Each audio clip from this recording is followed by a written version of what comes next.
Eh, karena macet yang terjadwal minggu ini, Jumat kemarin biasanya begitu, hari Jumat Pak Teo bisanya, itu eh, tidak dapat digelar karena Pak Teo ada agenda. Jadi supaya tetap menyambung silaturahmi dengan teman-teman dan juga tentunya mengisi acara diskusi kita dengan sesuatu yang tetap penting, bermakna, ataupun seru begitu, saya pikir saya harus mengadakan acara ini begitu ya. Nah, tapi saya nggak bisa pakai nama Medchat begitu karena untuk Medchat sudah diplot topik-topiknya. Jadi yang saya bikin acara Med Quora ini dengan ada strip begitu ya, karena saya nggak boleh tentunya memakai nama Quora yang sudah punya pemiliknya. Jadi ini bacanya gimana? Ya bacanya sih mungkin sama-sama mirip-mirip aja. Quora, paling mungkin dengan sedikit jeda begitu ya. Maksudnya apa sih? Ya nggak usah terlalu serius juga. Maksudnya ya kita bisa berdiskusi, ngobrol tentang apa saja terkait dengan matematika tentunya. Atau tentang matematikawan begitu ya. Jadi itu yang terbayang oleh saya. Nah, untuk memicu pembicaraan, saya sudah menyiapkan sesuatu sederhana aja. Ada yang ingin saya share di sini. Mungkin tampak ya Laras sama Firdaus. Terima kasih Firdaus sudah bergabung. Ya, ini sampul kamus matematika. Apip punya nggak nih kamus ini? Kalau yang ini belum, Pak. Belum, tapi punya yang lain ya. Ya, ya. Ya, Laras pernah lihat? Enggak, Pak. Nggak. Firdaus? Nggak juga. Oke, saya pegang nih kamusnya cukup tebal ya, eh, cukup tebal. Jadi em, ya saya ingin menjadikan ini sebagai titik pangkal pembicaraan kita aja. Jadi banyak istilah dalam matematika yang kalau dicari di kamus biasa juga kata-kata tersebut mungkin ada, tapi ada juga mungkin yang tidak ada gitu ya. Kalimat barusan agak kontradiktif. Ada yang tidak ada tuh maksudnya mungkin ada kata atau istilah matematika yang tidak ada di kamus bahasa Inggris ataupun bahasa Indonesia sehari-hari gitu ya. Ada nggak ya, Pep? Bisa nggak terpikir istilah matematika yang mungkin nggak ada di kamus biasa? Eh, ya susah juga sih nyari contohnya ya. Hmm, tapi kalau nama-nama ruang mungkin ya nggak ada di kamus ya. Ruang more gitu kata more species mungkin nggak ada di kamus. Nah, di kamus bahasa Inggris biasa. Tapi kalau di kamus ini saya coba ya yang ada nama orang. Ini ada Dirichlet series gitu kan. Deret Dirichlet. Tahu nggak tuh Deret Dirichlet? Ya, saya juga baru buka ini. Eh, jadi Deret Dirichlet itu deret dalam bentuk saya coba eh, share di apa ya? Pakai mungkin whiteboard ya. karena saya harus nulis deretnya nih. Nah, deret Dirichlet itu deret yang berbentuk sigma. Jadi ini AN koefisiennya E pangkat min lambda N Z. Itu lambda ya. Jadi AN dan ZN-nya di sini. AN dan ZN-nya, maaf, AN dan Z di sini bilangan kompleks. Kemudian lambda N-nya tertentu juga nih.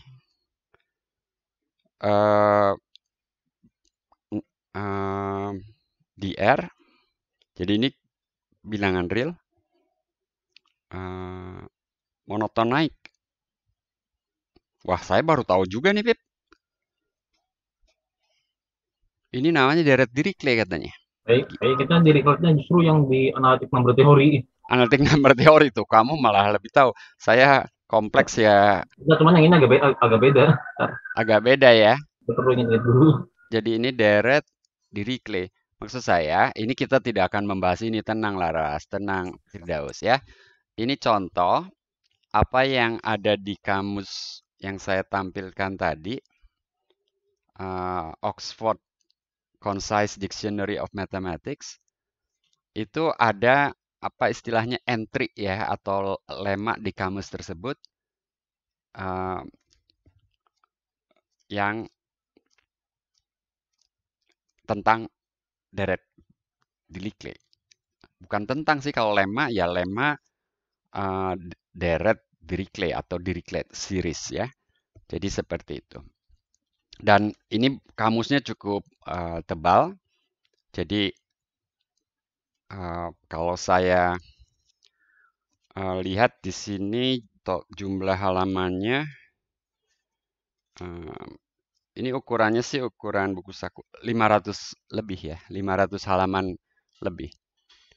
Nah, kalau di kamus biasa pasti nggak ada tuh tadi Dirichlet series itu, gitu ya. Jadi ini memang kamus matematik, ya, kamus matematik. Dan saya menganggap penting kalau Anda memang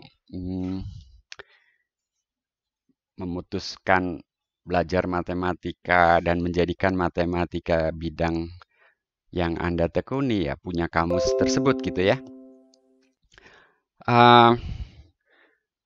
Alasan lain baru-baru ini di Facebook gitu. Kan banyaklah teman-teman saya yang memang juga berminat dengan matematika, termasuk Bung Syafri ini gitu kan, gitu. Mas Firdaus gitu ya, dan teman-teman yang lain. Jadi ada yang ngepost gitu tentang soal matematika dan seterusnya gitu ya. Kemudian ya ada komentar banyak. Kemudian muncullah istilah-istilah gitu ya, terbatas, terhingga dan seterusnya. Tetapi pemakaiannya itu salah atau tidak tepat ya. Ya ini bukan benar salah karena ini kesepakatan atau konvensi begitu ya. Ada beberapa istilah yang mirip-mirip. Teman-teman mungkin sering dengar. Terbatas, terhingga, terhitung, terbilang begitu ya. Nah, yang saya koreksi itu orang kalau mengatakan itu bilangan terbatas gitu ya. Kata terbatas tidak dipakai untuk bilangan begitu ya. Terbatas tuh untuk apa aja? Memang tidak unik pemakaiannya. Bisa untuk fungsi, bisa untuk himpunan begitu ya. Bisa untuk barisan. Ya karena barisan juga fungsi gitu ya. Dan mungkin ada pemakaian untuk yang lainnya juga. Tapi untuk bilangan bilangan terbatas tuh maksudnya apa gitu ya? Nggak ada gitu ya. Untuk bilangan mungkin ada terhingga gitu ya. Seperti itu. Nah, kalau himpunan terbatas. Jadi ada pemakaian kata sifat yang sudah ditentukan untuk kata benda tertentu gitu ya. Jadi kita pakai istilah dalam bahasa Indonesia maupun Inggris, ada kata benda, ada kata sifat, ada kata keterangan. Saya kira sama dalam hal uh, perkalimatan matematika juga gitu ya. Tetapi ketika kita berbicara matematika, maka kata sifat itu nggak sembarangan dipakai untuk sembarang kata benda gitu ya. Itu aja sih yang ingin saya sampaikan sebagai pemicu. Nah, karena ini namanya Matkora, jadi saya persilahkan kalau Laras, Apip, Bung Syafri, Mas Firdaus mau bertanya apa aja gitu silahkan. Saya belum tentu bisa jawab tapi gitu ya. Kalau saya nggak jawab ya nanti saya oper ke teman-teman atau ya kita kita jadikan PR bersama gitu ya. Gitu. Gimana? Eh, apakah Bung Safri sudah siap dengan 10 pertanyaan begitu? Atau Mas Firdaus? Atau siapa? Ada Bung Yosef di sini? Silakan. Yang baru masuk adalah Nabil. Selamat datang di Medquora. Acara baru, belum jelas bentuknya, tapi saya sudah mulai dengan eh, ya kamus matematika gitu ya. Bisa Kalau bertanya, Pak Hendra? ya boleh, Mas Firdaus. Maaf Pak Hendra, tadi tidak sigap untuk menghidupkan mikrofon. Jadi saya tidak tahu yang apa namanya buku yang ditunjukkan Pak Hendra tadi Ah yang ya, ditayangkan. Saya belum pernah melihat. kamus Iya ya ya. kamus itu ya. Ini Pak, saya mau bertanya tentang bilangan pi, Pak Hendra. Jadi sebetulnya itu mungkinkah bilangan pi itu kemudian diketahui bahwa digit di belakang koma itu bisa berulang begitu Pak Hendra. Karena kan sejauh ini kan dia tidak memiliki pola digit di belakang koma itu. Tapi kalau misalkan dia diketahui berulang kan itu bisa disusun apa namanya bisa dengan metode matematik sederhana mungkin teman-teman adik-adik di SMA juga bisa melakukan itu bisa diketahui bahwa pi itu bilangan rasional seperti itu karena uh, digit di belakang komanya berulang. Nah itu Ya, menurut pandangan Pak Hendra mungkin tidak kemudian diketahui bahwa setelah digit kesekian kemudian dia berulang bilangan pi. ya. Jawabannya nggak mungkin, Mas Firdaus. Pi itu sudah dibuktikan irasional. Oh begitu. Iya, sudah dibuktikan. Bahkan di kanal YouTube juga ada. Di kanal YouTube saya juga ada buktinya. Saya berikan buktinya. Buktinya tuh ada beberapa. Saya berikan bukti yang klasik ya dari abad 18. D'Alembert, bukti ala D'Alembert ya. D'Alembert tuh matematikawan abad 18 kalau nggak salah. Jadi itu Mas Firdaus, pi itu irasional. Bahkan bilangan irasional tuh masih terbagi dua, yaitu algebraik dan transendental. Algebraik itu seperti akar 2, itu bilangan irasional yang algebraik ya, jadi aljabar gitu ya. Kenapa? Ya dia memenuhi persamaan X kuadrat sama dengan 2. Jadi persamaan polinom dengan koefisien-koefisien bilangan bulat. Jadi kalau X memenuhi persamaan polinom dengan koefisien bilangan bulat, maka bilangan itu adalah bilangan aljabar. Nah, akar 2 itu seperti itu. Nah, pi itu bahkan sudah dibuktikan bukan bilangan algebraik gitu ya. Jadi irasionalnya transendental gitu. Begitu Mas Firdaus. Jadi informasi seperti itu sebetulnya udah relatif banyak ya. Sekarang ada berbagai bentuk gitu. Kalau dulu mungkin artikel, kalau sekarang kan video juga banyak di YouTube. Yang menjelaskan irasionalitas pi banyak sekali. Berarti Begitu Mas iya, Firdaus. saya mau ini Pak. Kalau bilangan pi itu irasional berarti konsekuensinya keliling lingkaran dan diameter itu juga bukan bilangan bulat ya, Pak Endra, atau salah satunya paling tidak. Betul, salah satunya karena bilangan pi didefinisikan sebagai rasio keliling dan diameter. Jadi kalau diameternya bilangan bulat, Bulat maka kelilingnya kelilingnya. bukan. Kalau kelilingnya bilangan bulat, maka diameternya bukan, gitu ya. Oh Begitu, iya. betul seperti itu. Baik, Terima terima kasih kasih Pak Endra. pertanyaannya. Jadi silakan kalau ada yang selama ini juga membuat teman-teman penasaran, yang di YouTube juga boleh, saya akan pantau pertanyaannya. Tapi saya nggak berpretensi saya tahu semuanya nih ya. Kebetulan Iya. kalau saya tahu akan saya jawab, dan kalau saya tidak tahu saya akan oper ke teman-teman kan. Jangan-jangan Hafid lebih tahu daripada saya gitu kan. Bisa jadi begitu. Disinilah acara ini menjadi bermanfaat gitu ya. Silakan Bung Safri, udah ngangkat tangan tuh. Iya, ya nyambung sih dengan yang tadi pertanyaan barusan tentang pi. Jadi saya sampai sekarang pun sebenarnya juga masih belum dapat jawaban yang. Sebentar ya, sebentar. Ini kok kayak kalian udah bisa membaca pikiran saya dan Pak Theo. Sebetulnya topik mindset yang akan datang tuh akan membahas tentang bilangan pi, Mas Firdaus. Ya oke, nggak apa-apa. Sekarang bocoran-bocoran aja ya. Oke. Silakan. Iya. Enggak, tapi memang dari dulu tuh tertarik gitu. Maksudnya tertarik dengan satu proses. Sebenarnya bukan hanya pi ya, tapi banyak bilangan-bilangan koefisien ya. Ya.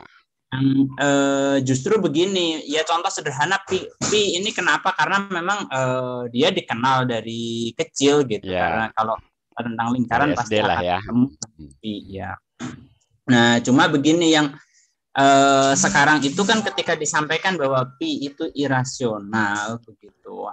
Jadi bertanya sebenarnya dulu prosesnya gimana ya untuk menemukan angka pi itu. Maksud saya begini, toh orang mengukur oke, begitu ya. Kalau dulu seingat saya ya SD itu kan diajarkan misalnya coba lingkaran diukur tuh panjangnya gitu ya, tingginya tuh berapa, kemudian diukur dengan benang begitu, proses sederhana begitu. Kemudian kita akan dapat satu angka yang sama begitu. Nah, kemudian akhirnya itulah pi begitu. Nah, kalau artinya kan ya kalau bicara tentang tadi ya nyambung dengan mengukur bahwa pada saat itu atau mungkin juga bahkan sampai sekarang orang juga berarti belum menemukan tuh bahwa panjangnya ini dengan angka yang pas begitu ya, yang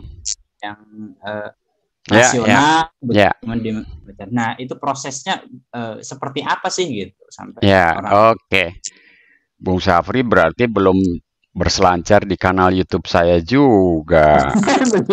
Bahkan di blog atau di blog matematika saya juga gitu. Jadi sebetulnya di buku saya yang berjudul Lingkaran itu saya udah mengulasnya cukup mendetail ya. Jadi dari riwayatnya. Jadi yang bermain-main dengan lingkaran dan bilangan rasio antara keliling dan diameternya itu Archimedes diantaranya ya. Tapi sebelum Archimedes juga ada beberapa nama ya yang saya ceritakan di buku saya.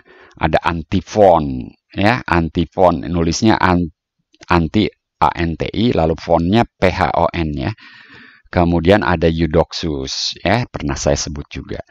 Nah, Tapi yang menarik itu Archimedes. Jadi Archimedes tuh penasaran banget seperti halnya Anda sekarang gitu ya.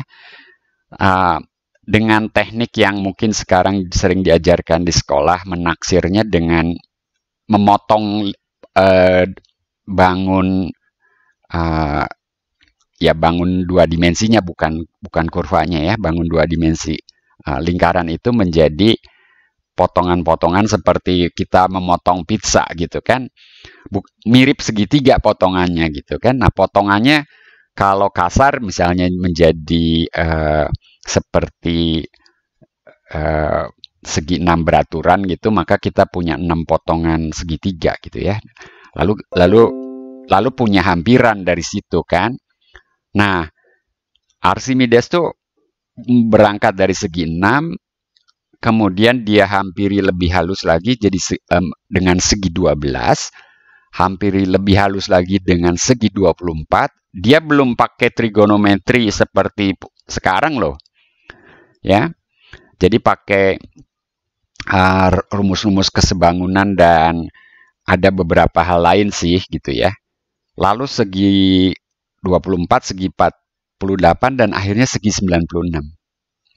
Sampai segi 96 tuh udah capek banget sih, mungkin udah berminggu-minggu juga dia. Karena di buku itu saya jelaskan ya beberapa langkah perhitungannya. Dengan segi 96 itu didapat hampiran 22/7 itu. Jadi hampiran 22/7 itu warisan dari Archimedes sebetulnya. Begitu.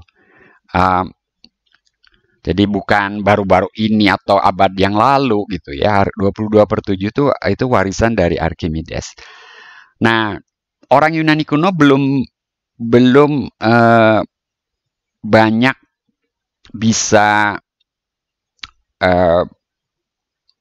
mengambil kesimpulan tentang bilangan irasional. Akar 2 itu irasional udah gitu. Tapi pi ini menjadi bilangan irasional yang masih misterius waktu itu. Jadi mereka belum berani menyimpulkan pada saat itu rasional atau irasional, tapi naga-naganya memang bukan rasional gitu ya. Begitu. Nah, simbol pi-nya sendiri sebetulnya bukan sejak dulu. Kalau simbol pi-nya ya baru abad 17 ya. Atau 18 orang Inggris ada yang mengusulkan simbol itu gitu ya. Jadi ya bilangan real ini balik ke topik macet 1 sih ya. Bilangan real itu ya banyak bilangan-bilangan yang di alam ini ada ya. Jadi kalau kita memahami bilangan pi sebagai rasio keliling lingkaran dan diameternya kan objeknya ada itu gitu ya. Bisa diukur, dihampiri gitu, dalam arti dihampiri. Bisa jadi praktikum anak-anak siswa di sekolah gitu kan. Jadi artinya memang objeknya ada. Tetapi itu tadi dalam pengukuran memang kita akan tidak selalu bisa eksak begitu ya. Jadi kalau diukur sih ya akan di sentimeteran kita akan kelihatan gitu. Ya ini kira-kira 3,14 gitu. Tapi kok kayak deket 3,15. Nah, itu kan sentimeterannya juga kadang nggak kenceng amat gitu ditariknya gitu ya. Jadi ya akan dapat hampiran aja gitu ya. Gitu, seperti itu. Saya kira itu Bung Syafri. Jadi di blog saya bisa dicari juga dan tentunya di kanal YouTube saya juga ada. Saya nyari buku yang lingkaran itu belum ketemu. Hubungi saya aja, saya minta alamatnya aja, nanti saya kirim. Oh siap. Hadiah lah buat Bung Syafri. Thank you. Aku juga mau dong, aku juga mau kalau gitu. Bu ini harus nyalakan dulu videonya. Ya gitu. Itu ada yang ngacung siapa tuh SSS. Tapi sekali lagi saya bukan sumber informasi satu-satunya di sini. Kalau ada yang mau menambahkan informasi boleh ya. Apip, siapa juga Kenny, siapa. Silakan Bung SSS sudah angkat tangan. Halo, Pak. Kalau Ya. berkenan menyalakan videonya. Masa saya aja sendiri. Gini Pak, Bapak dulu waktu belajar Nah, ini boleh matematika itu, pertanyaan seperti ini boleh juga lah. Ya, oke. Bapak dulu tuh belajar waktu ngerjain matematika itu ngulik sendiri karena suka atau belajar sebanyak-banyaknya untuk nilai tinggi gitu Pak? Kita kenalan dulu dong. Ini Bung SS namanya singkatan. Anda siapa panggilannya lah? Nama saya Yosef Pak. Siapa? Yosef Pak. Yosef. Oh, yang tadi Yosef Simanjuntak. Iya Pak. Kenapa jadi diganti jadi SSS? Tahu Pak. Yosef tuh Anda mahasiswa pernah kuliah di ITB atau gimana? Saya kok familiar namanya. Nggak pernah kuliah di ITB Pak. Oh, enggak. Sekarang di mana? Di Medan Pak. Di Medan. Sebagai? Mahasiswa Pak. Di USU, di Unimed? USU Pak. USU. Oke. Salam sama dosen-dosen di USU ya. Oke. Jadi pertanyaannya tentang saya. Ya saya suka matematika. Dan kalau ditanya sejak kapan? Sejak SD. Saya suka matematika sejak SD. Ini juga ada di YouTube juga ada wawancara gitu ya. Tapi oke, saya ceritakan di sini. Saya suka matematika sejak SD dan ada peran kakek saya juga yang membuat saya semakin pede gitu ya bahwa kebisaan saya itu matematika. Jadi kakek saya tuh sering membanggakan saya kalau ada tamu gitu ya. Jadi kalau ada tamu, saya dipanggil, nih, ini cucu saya nih, pinter berhitung katanya gitu kan. Lalu saya ditanya, berapa 75 tambah 27 gitu kan. Seperti itu. Lalu saya jawab dengan cepat 102 gitu ya. Benar ya, 102. Kira-kira cuman begitu sih membanggakan di depan tamu. Padahal ya itu cuman jumlah apa, menghitung jumlah dua bilangan gitu ya. Tapi rasa percaya diri saya tumbuh. Jadi di SD itu mulai kelas berapa? Mungkin mulai kelas 4 atau kelas 5 sih gitu ya. Itu nilai matematika saya di rapot tuh memang menjadi nilai tertinggi gitu ya dengan bahasa Indonesia atau di SD dulu belum ada bahasa Inggris ya. Kalau di SMP nilai bahasa Inggris juga mulai bagus. Kenapa? Saya bukan ahli cascisus gitu. Saya di Bandung nggak pernah kemana-mana. Tetapi bahasa tuh kan ada unsur logikanya ya. Khususnya bahasa Inggris ya. Bahasa Inggris tuh bahkan ada fungsi waktu gitu ya. Ada past tense, present tense dan sebagainya. Itu kan kalau orang nggak punya imajinasi tentang garis bilangan real kan agak susah itu gitu ya. Begitu. Present continuous itu kan interval gitu ya. Jadi nilai bahasa Inggris dan nilai matematika saya tuh di rapot biasanya paling bagus gitu. Lebih tinggi daripada mata pelajaran lainnya begitu. Nah, jadi singkat kata sampai SMA kemudian di akhir tahun kalau sekarang kan ada penerimaan lewat nilai rapot SNMPTN. Dulu juga ada tapi namanya dulu proyek perintis gitu ya. Proyek perintis 2. Jadi di semester 6 awal tuh saya didaftarkan di proyek perintis 2. Namun waktu itu tuh proyek perintis 2 tuh hanya untuk bidang-bidang studi yang relatif sedikit peminatnya. Jadi yang dibuka adalah bidang-bidang studi MIPA begitu. Ya saya bilang ya dalam hati gitu, ya nggak apa-apa saya memang minatnya di situ gitu. Jadi saya daftar gitu ya. Tapi kalau yang ingin ke elektro mah nggak akan ngambil tuh proyek perintis 2 gitu ya. Jadi saya daftar dan saya diterima lewat proyek perintis 2 itu. Jadi singkat kata kemudian saya jadi mahasiswa ITB, lalu selama kuliah tahun kedua ketiga aktif di himpunan dan himpunan kadang suka ada program tutorial buat adik-adik kelas gitu ya. Nah saya terlibat juga sebagai tutor gitu ya. Mungkin waktu itu namanya bukan tutorial, Afif.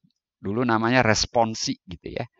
Jadi saya sebagai mahasiswa tingkat 3 gitu memberi responsi pada adik-adik kelas gitu. Juga saya kembali ke SMA gitu karena ada himpunan, bukan himpunan artinya apa ya, komunitas alumni SMA asal gitu ya. Jadi saya dari SMA Negeri 4 Bandung. Jadi alumni SMA Negeri 4 Bandung yang kuliah di ITB itu membentuk komunitas dan kami sering back to school gitu ya untuk memberikan responsi juga bagi adik-adik siswa SMA dan sambil mempromosikan ITB begitu ya. Berharap makin banyak lulusan dari SMA Negeri 4 yang kemudian kuliah di ITB begitu. Nah, jadi keterlibatan dalam ya tanda kutip pembelajaran matematika itu sudah sejak mahasiswa. Jadi begitu lulus, rasanya saya tidak terpikir untuk bekerja di luar akademia gitu. Jadi saya langsung melamar sebagai dosen dan untungnya diterima gitu ya. Diterima ya saya pakai untungnya karena barangkali tidak ada kewajiban juga ITB menerima saya tentunya ya. Jadi bisa aja ditolak kan. Tapi saya diterima dan singkat kata juga setahun kemudian saya mendapat apa istilahnya? Dikirim untuk tugas belajar ya. Jadi mendapat tanda kutip ya jatah untuk studi di luar negeri. Dan itu keberuntungan juga karena jatah itu sebetulnya bukan untuk saya, tapi untuk dosen yang lebih senior, hanya beliau ini batal begitu ya, mengundurkan diri atau apa begitu ya. Jadi dicarilah kandidat lainnya. Ya saya baru lulus dipilih gitu ya. Ya kebetulan ada kebetulannya juga pembimbing saya ketika itu termasuk dosen yang berpengaruh lah di baik di departemen maupun di fakultas maupun di ITB-nya sendiri begitu. Jadi saya dikirim deh ke Australia tuh tahun. Jadi hanya setahun setelah lulus ya. Saya lulus tahun 1987. Kuliah mulai dari 1982, 5 tahun. Berangkat ke Australia 1988. Begitu. Yosef. Makasih, Pak. Mudah-mudahan seru tuh ceritanya. Boleh ditanya lagi di. Seru. Aku boleh ikutan nanya dong berarti, Prof. Ini mah buku. Enggak, Mana videonya? Mana videonya? Aku lagi di jalan. Aduh, alasannya ada terus. Gak akan dikirimi buku. Enggak kan, kalau tadi kaitannya dengan itu sebetulnya tiba-tiba kepikiran aja pertanyaannya. Prof. Hendra tuh karena sebagai matematikawan, sebagai dosen matematika juga, Prof. Hendra juga jadi instruktur olimpiade nggak sih, Prof? Sebentar, saya ada pertanyaan di YouTube, saya tulis dulu ya. Enggak.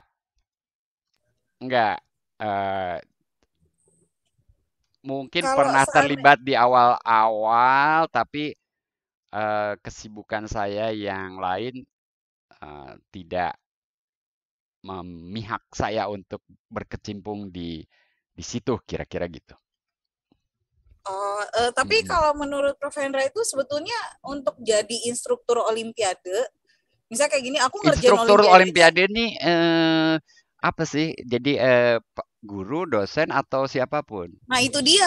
Jadi kan biasanya kalau di bisa cerita nanti ya. Oke, Bu Heni, silakan. Di sekolah-sekolah itu kan biasanya tiap tahun selalu akan ada Olimpiade Sains Nasional, di mana salah satunya mata pelajaran matematika gitu. Begitu pula di luar juga kan yang internasional sering ada Olimpiade Matematika. Nah jujur aja nih ya, aku aja sebagai guru matematika gitu kan, kadang-kadang tuh suka yang, aduh ini nyelesainnya gimana ya, soal-soal kayak gini aku aja gak bisa gitu sih. Kalau aku boleh jujur gitu. Nah maksud aku, apakah yang bisa menyelesaikan Olimpiade itu memang adalah seorang matematikawan, atau misalnya apakah kalau matematikawan itu udah pasti bisa menyelesaikan soal olimpiade, atau karena aku Ya, oke. Kayaknya nggak basicnya harus belum ya, terlalu kuat, nggak gimana harus. ya? Ya, kalau disebut harus matematikawan, saya kira enggak ya, karena kriteria matematikawan juga walaupun tidak ada definisi yang mutlak, kayaknya tidak mengharuskan jadi instruktur olimpiade begitu ya. Em, Ada tulisan, mungkin juga cuplikan video Terence Tao tentang hal itu ya. Jadi, tapi pertama saya jawab dulu tadi ya bahwa saya tidak terlibat di area ini.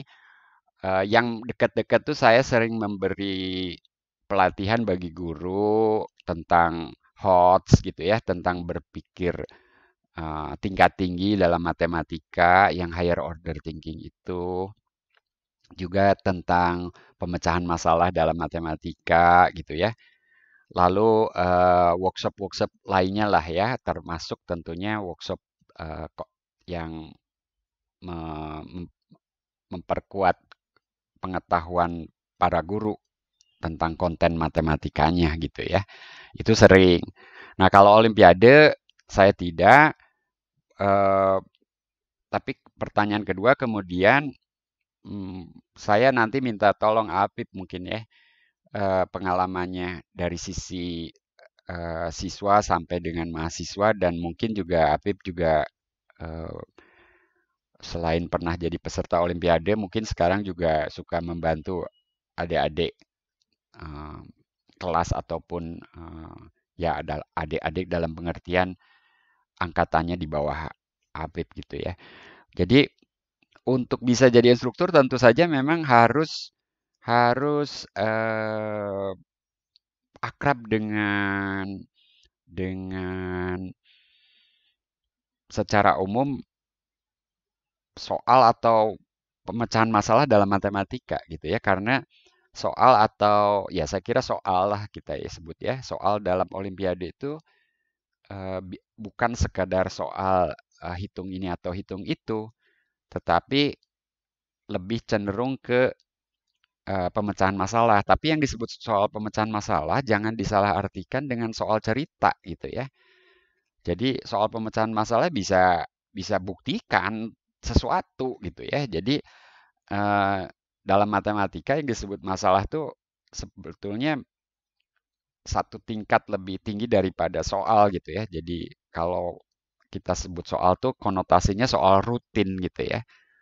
Nah, pemecahan masalah tuh soal non rutin. Jadi saya kira di situ instruktur olimpiade harus menjiwai atau fasih ya dalam menyelesaikan soal-soal non rutin. Ada trik, ada istilahnya apa? Kiat-kiat tertentu gitu ya.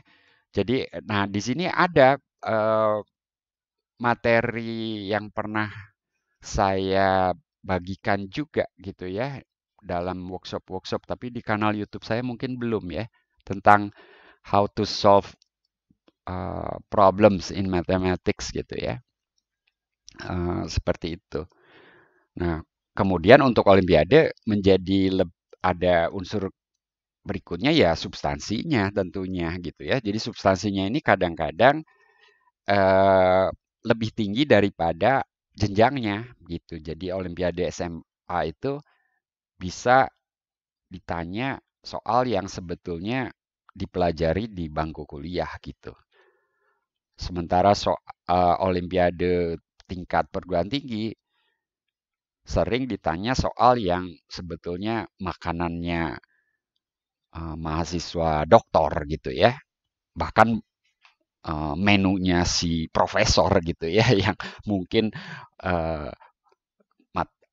profesor matematika yang melakukan penelitian tuh kadang-kadang juga menghasilkan hasil sampingan berupa misalnya bahwa pi itu lebih besar daripada 22/7 itu lebih besar daripada pi, itu artinya selisihnya positif positif, 22/7 minus pi itu positif, dan itu buktinya ternyata bisa diperoleh dengan menghitung integral dari suatu fungsi rasional tertentu katanya gitu ya.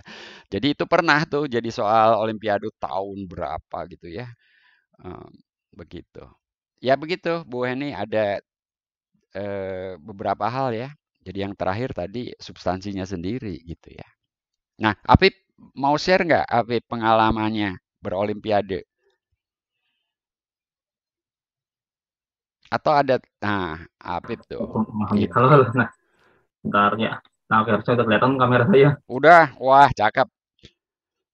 Nggak tahu sih, nggak mungkin kalau tadi kan pertanyaan awalnya tuh lebih ke perbandingan olimpiade dengan yang materi matematika sekolahan, sama mungkin sedikit perbandingan apakah matematika bisa olimpiade. Ya untuk yang ini saya sepakat dengan Pak Hendra, jawabannya juga enggak, karena kan matematika sendiri juga bidangnya cukup luas dan terkadang enggak semuanya dicakup gitu.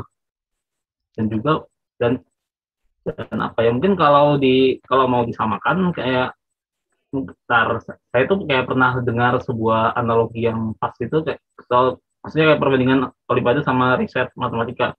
Jadi istilahnya mungkin kayak lari 100 meter versus lari maraton nggak 5 kilo ya, lupa. Iya, iya. Yang jarak jauh yang riset ya. Iya, benar-benar. Nah, ya. Cuman ya ini untuk sebagai gambar aja, mungkin bisa dibikin pertanyaan lanjutan saja. Cuman untuk kuncinya itu kalau dibandingkan sama matematika sekolah, dua-duanya juga menuntut skill yang tidak ada di matematika sekolah biasa gitu. Ya. Menjawab pertanyaan Bu Heni itu Ya. sih. Jadi instrukturnya ya tentu harus menumbuhkan skill itu kan gitu kan. Jadi instrukturnya juga tentunya sedikit banyak mempunyai skill tersebut gitu kan. Jadi gitu. Gitu Bu Heni. Ini saya mau bacakan ada pertanyaan di YouTube. Nanti Bu Heni boleh nanya lagi ya. Ini dari Muhammad Idris. Saya kenal beliau tentunya karena beliau S3 di ITB, sudah lulus tahun 2000 berapa ya Pak Idris tuh, 2017 atau 2018 ya. Ada hal apa biasanya muncul cabang matematika baru? Saya agak penasaran dengan cabang kombinatorik, kapan munculnya, induknya dulu apa? Terima kasih. Waduh, ini kalau sejarah kombinatorik ya saya nggak menguasai. Mungkin Apip nanti bisa juga, atau Kenny, atau siapa, atau Laras. Tapi munculnya cabang baru itu memang biasanya ya namanya juga cabang ya. Jadi dia bercabang dari sebuah cabang yang sudah established tentunya. Misalnya analisis sudah established nih. Lalu saya akan cerita munculnya analisis fungsional yang saya agak tahu gitu ya. Mungkin harus dicek juga riwayatnya. Jadi analisis fungsional itu muncul dalam konteks awalnya itu menghampiri fungsi gitu ya. Nah, konsep menghampiri fungsi tentunya diperlukan ketika kita berbicara misalnya tentang solusi persamaan diferensial. Nah, kita tahu bahwa tidak semua persamaan diferensial itu dapat diperoleh solusi eksaknya gitu ya. Nah, kemudian ada metode atau secara umum ya ada metode penghampiran yang berupa iterasi begitu ya. Ada metode apa, Runge-Kutta, Ranji-Kutta, metode apa lagi gitu ya, ada iterasi Picard gitu ya. Nah pertanyaannya kemudian, kalau kita lakukan iterasi atau penghampiran seperti itu, apa ukurannya bahwa kita sudah tahu hampiran ini dekat dengan solusi yang kita cari? Nah karena itu kita perlu mendefinisikan tanda kutip jarak antara dua fungsi, bukan jarak antara dua bilangan atau antara dua titik gitu ya. antara dua fungsi. Wah, apa itu gitu ya. Nah, ya pada saat itu muncullah kandidat-kandidatnya yang natural gitu ya. Uh, supremum dari selisih fungsi itu. Misalnya kalau fungsinya f dan g, fx minus gx untuk x tertentu yaitu sebuah bilangan. Tapi kalau x-nya anggota selang 01, maka kita punya himpunan bilangan. Nah, kita ambil supremumnya. Jadi yang terbesar tanda kutip ya, supremum belum tentu dicapai soalnya. Tapi supaya lebih mudah aja. Galat terbesarnya itulah yang jadi galat antara f dan g itu tadi gitu ya. Jadi galat fx antara fx dan gx terbesar yang menjadi galat antara f dan g gitu ya. Itu satu kandidat bagaimana mengukur kedekatan dua buah fungsi. Kemudian ada kandidat lainnya pakai integral, integralnya bisa pakai pangkat, kuadrat. Kalau jarak Euclid kan, bayangkan jarak antara dua titik aja, x1 min x2 kuadrat tambah y1 min y2 kuadrat, lalu kita hitung akar dari jumlahnya itu gitu ya. Itu kan dalil Pitagoras kan, sisi miring gitu kan, dari segitiga siku-siku. Nah, tapi kalau banyak titiknya itu tak terhingga, artinya titiknya menjelajahi suatu selang, X-nya itu menjelajahi suatu selang, maka kita bukan punya deret terhingga, tapi kita punya integral gitu ya. Nah, integral dan seterusnya. Jadi, lama-lama kemudian orang ada juga yang tertarik untuk membahas konsep jarak ini secara abstrak.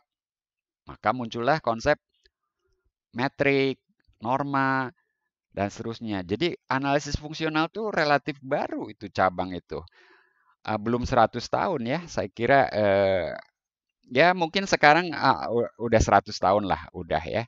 Tapi buku Stefan Banach itu tahun 1932 ya, itu yang membahas berbagai instrumen atau konsep dalam analisis fungsional gitu ya. Itu 1932. Tentu pelopornya ada David Hilbert, ada siapa lagi ya? Banyak ya. Stefan Banach termasuk salah seorang di antaranya. Tapi belakangan Stefan Banach itu. Memang David Hilbert lebih dulu. Akhir abad 20, kemudian Hilbert saya kira meninggalnya di abad 20 ya, 19 sekian. Jadi begitu. Kalau kombinatorik saya nggak hafal, tapi kombinatorik ini termasuk mungkin establish dalam beberapa dekade terakhir begitu ya. Tapi yang namanya matematika diskrit ya sejak dulu sudah gitu. Hanya tidak menjadi cabang ilmu kalau di abad-abad 18, 19. Tapi Gauss jelas sudah banyak bermain dengan tanda kutip mungkin nama matematika diskrit gitu ya. Begitu. Ya saya kira yang seperti ini bisa dicari. Mungkin ada yang punya info tambahan? Kenny, Kevin, tentang kombinatorik. Nah, ini Kevin sudah digabung. Kombinatorik tuh riwayatnya berkembang sebagai cabang tuh dipicu oleh apa ya? Kevin tahu nggak tuh, Kevin? Kayaknya makin ya abad ke-20 gitu ya Pak ya.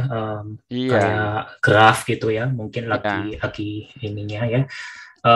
Apalagi kan belakangan ini yang ya, walaupun kalau orang-orang teori graf kan akan menjadikan grafnya Euler yang Koningberg itu, jembatan Koningberg itu sebagai contoh, tapi pada zaman Euler ya belum lah, sebagai ilmu tuh belum tumbuh ya, begitu ya.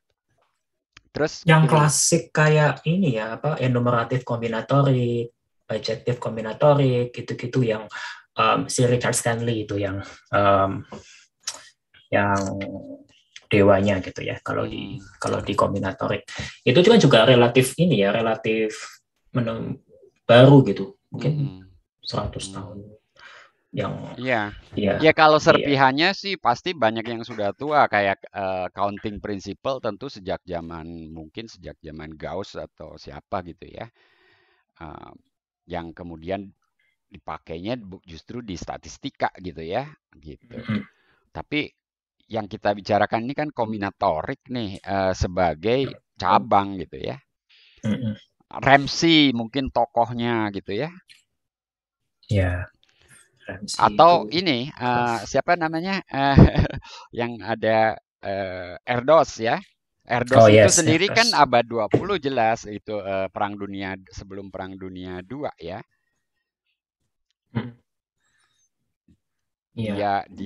Dia kan migrasi dari, saya kira dari Polandia atau dari Hungaria, dia di Hungaria ya. Dari Hungaria ya. Hungaria.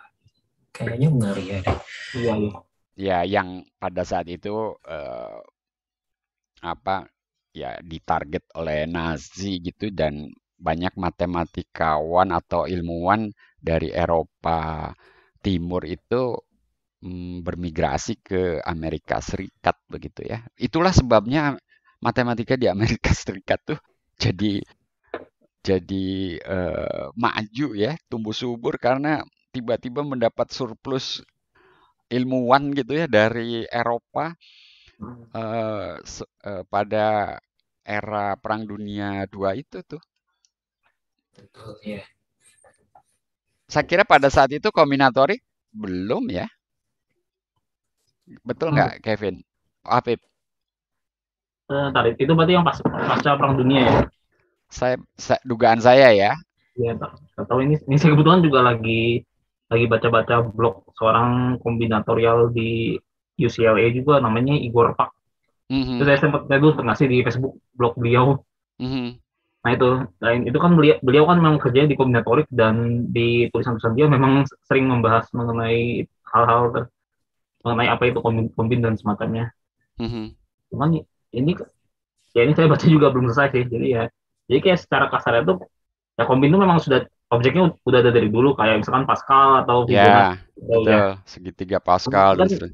Sampai pasca Perang Dunia itu masih dianggap sebagai kayak sekumpulan hal-hal yang terpisah gitu. Ya, betul. Cuman usahanya itu baru mulai booming itu tahun 60-an oleh Giancarlo Rota sama Richard Stanley di MIT. Kalau nggak salah. Richard Stanley ya. Tadi Kevin nyebut nggak? Iya, itu bukunya kan. Iya, itu. 60-an ya? Ya, itu 60-an terus ya. Ya, jadi begitu ya. Sebelumnya sebagai sekumpulan pengetahuan yang serpihan gitu ya. Ya, seperti itu. Perang Dunia II itu kan yang Alan Turing itu ya. Iya, Turing kayak membantu ini. Ya, sama juga yang tambahan kan pemakaian kombin di itu kayak, karena di Turing itu kan kayak yang Claude Shannon terus kriptografi gitu. Ya. Kan sedikit banyak juga bagian kombin. Claude Shannon segala macam dikerjain sih ya, banyak ya. Yang sampling itu Shannon yang sama. Iya, betul. Ya, sampling. Iya. Betul, Claude Shannon yang sama. Ya. Gitu, Pak Idris ya, di kanal YouTube yang bertanya tentang itu. Beliau sudah merespon kembali. Terima kasih jadi penjelas gitu ya, bisa jadi motivasi kepada mahasiswa. Betul sekali, mahasiswa tuh perlu sedikit banyak, jangan sedikit ya, sedikit banyak diberi info juga tentang riwayat cabang yang sedang diajarkan gitu ya. Saya kira perlu itu. Itu mata kuliah sejarah dulu kenapa ini ya Pak hilang ya Pak? Saya pernah mengajar, bukan ya sebetulnya kalau disebut hilang permanen ya enggak juga, tapi sebagai mata kuliah pilihan tuh sebetulnya ya bisa diberikan kapan aja, hanya mata kuliah pilihan lain itu istilahnya mungkin jadi lebih mendesak begitu ya, sehingga mata kuliah Nggak terlalu sejarah banyak yang minat mungkin, Prof. sebetulnya kalau dibuka sih mungkin banyak yang Oh, minat, tapi si dosennya ini loh, dosennya tuh Oh, waktunya udah habis gitu loh, gitu. Ya. Saya pernah Prof nanya ngajar. dong, Prof. Siapa nih? Bung Safri, Prof. Safri lagi. Oke. Ya, mudah-mudahan satu lagi nih. Dua juga gak apa-apa. Pertama gini, terkait dengan apa istilahnya dari pembicaraan di medchat begitu ya. Akhirnya saya jadi berpikir dulu waktu SD kan matematika itu disebut ilmu pasti begitu. Kayaknya jadi nggak pasti juga ya. Karena kan itu satu. Yang kedua, di SMP itu saya menemukan satu buku menarik sekali gitu ya. Yang saya sempat cari-cari bukunya juga agak susah gitu ya. Metode kilat cara kilat metode Tettenberg kalau nggak salah, orang Jerman kalau nggak salah itu dia. Yeah. Nah itu juga dulu wow banget gitu ketika ngeliat oh bisa ya nyari akar tuh dengan cara begini, bisa ya nyari akar dengan cara begini. Apakah memang metode-metode begitu banyak ya? Ini bagi saya orang awam nih mungkin. Aduh, saya baru dengar juga itu. Tapi yang pertama gini, mengenai nama ya. Jadi ilmu pasti itu terjemahan dari bahasa Belanda, wiskunde atau apa ya, gitu ya. Jadi seperti itu. Mungkin pada zaman itu cenderung karakter eksaknya itu yang mengemuka pada zaman itu, sehingga orang Belanda sendiri juga menamakannya demikian gitu ya. Kalau dibandingkan dengan zaman sekarang, jelas karakter matematika yang justru hampiran, prediksi, probabilistik gitu, itu dominan juga gitu. Jadi karakter eksak itu tidak lagi menjadi sebuah karakter yang dominan gitu. Ada sifat kepastiannya, tetapi banyak yang tidak pastinya juga dalam matematika. Nah, kalau tidak pasti, apakah kemudian jadi berkurang ininya manfaat matematika? Enggak, justru karena di alam sendiri juga banyak yang tidak pasti begitu ya.